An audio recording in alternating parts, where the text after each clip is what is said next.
Hi everyone, welcome back to my channel. This is where I provide English lessons for you. I've been teaching English for a while, but prior to starting my career as a teacher, I remember working in a call center. It was really challenging. I felt like I was making thousands of calls a day, and sometimes the callers were not so friendly. Well, this lesson is going to help you in probably what is one of the most important skills you can have, which is knowing how to show active listening.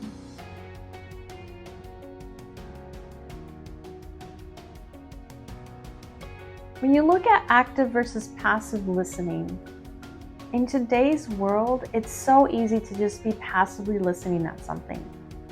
For example, you're listening to music while maybe a partner is talking to you about their day. You're going to school and listening to a lecture, or you're at work listening to a presentation. It doesn't really require you to give your input or do anything. Not really. But when you work in a call center, suddenly you're expected to have active listening skills, which is like a whole nother world. You have to be able to show empathy, understanding, show the listener that you're really listening and you're not looking at the clock to see what time is your lunch break or what time you can go home. Sounds kind of challenging, right? Oh yeah. But believe it or not, showing active listening to the caller is going to make that entire communication so much better. So that leads into, well, why is it important? Remember that your callers are real people. You're not talking to robots. And even though this might be your 100th call of the day with something very, very similar in terms of the situation, these are individuals who have day-to-day life just like us. They have problems that we might be able to connect to because we've had those issues too. So bringing in that empathy is super important to make sure we're providing the best customer support. Again, these are people who are calling in because one, they simply want to be understood and validated. And two, they really just need your help to make sure you fix the problem. So let's move on to the tips that I have for you today.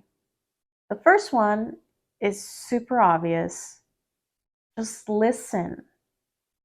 In this day and age, we're so used to getting information so quickly, and we just want to make sure we get to the point that if you bring that in a call center and you're talking to a caller, that might show up as you cutting them off, making assumptions, or interrupting while they're trying to explain what went wrong potentially. So give them a chance to just speak. Listen. Listen to what are the details they're giving you. Listen to what is the tone that they're using. What are the things they're not saying, but they are showing in terms of the tone, the pace that they're speaking. And don't take it personally if they are upset. Remember, they're upset at the situation. They're not upset at you as the human being. Tip number 2, which I hope many of you already do, is really just take notes. Now, don't take notes like some students. They want to write every single word they hear. Taking notes itself is a skill, but take notes of the things that you find are the most important. What are the key details they're saying that answer the what happened, how did it happen, when did it happen, and any other key information that you might want. This is going to come super handy, especially if you have callers with accents that you are unfamiliar with or more difficult for you to understand. And I got to tell you, you're going to have callers who speak faster than what you're used to. So be ready to take notes. This next tip is simply don't make assumptions.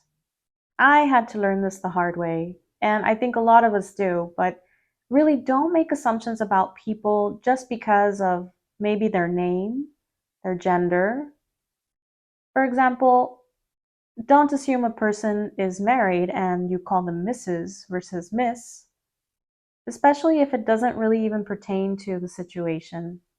Even though the caller might sound super frustrated, don't assume that they want to speak to a supervisor and say, "Do you want to speak to a supervisor?" Remember, they're talking to you, and you're the one that needs to be handling that situation before you just assume that you should just give the caller to your supervisor. Plus, your supervisor will really appreciate it if you make sure you give them that customer support before it escalates into anything else. Now, if they ask for a supervisor, that's a different situation. So these next tips are going to be more specifically to what kinds of words, phrases can I use when I'm communicating in this situation to really show that I'm paying attention, I'm listening actively. The first one is to really show you're listening by using specific interjections. For example, really, I see. Now, you don't want to say these after every 2 or 3 words the person is speaking. It might come off as mocking, but if you hear natural pauses, then you want to incorporate some of these in a gentle way, of course. The next thing you want to do when they have finished explaining to you what is the situation is you want to make sure, one, you heard it correctly. So if you weren't sure of something, then this is what you can say. Can you tell me more about what you mean when you say this? Can you tell me more about what you mean when you say this? And then say what you heard to make sure that it is correct. If you're ready to paraphrase, you're ready to say again what you have heard in your own words, of course, you can say this. I just want to make sure we're on the same page. I just want to make sure we're on the same page. This is including the sort of idiom of how to say, I'm understanding you correctly. This is exactly what I heard, and we're saying the same thing. These are some sentence starters you can use when you are starting to paraphrase and say what you heard back. You can use these. So what you're saying is, or it sounds like, and finally, what I'm hearing is, notice that I'm also trying to sound natural in my English speaking. So whenever possible, I'm incorporating the contractions, the I'm, the your. This is going to sound much more fluent as well. Some phrases you can incorporate to show empathy, to show that you really understand what the person is feeling, is this. I understand. I understand. And even though the caller cannot see you, even this nodding head movement is going to make you feel like you truly understand what they're going through. And it's going to come off in your voice, in your tone, that you care. Here's another statement to show empathy. I'm really sorry you're going through that.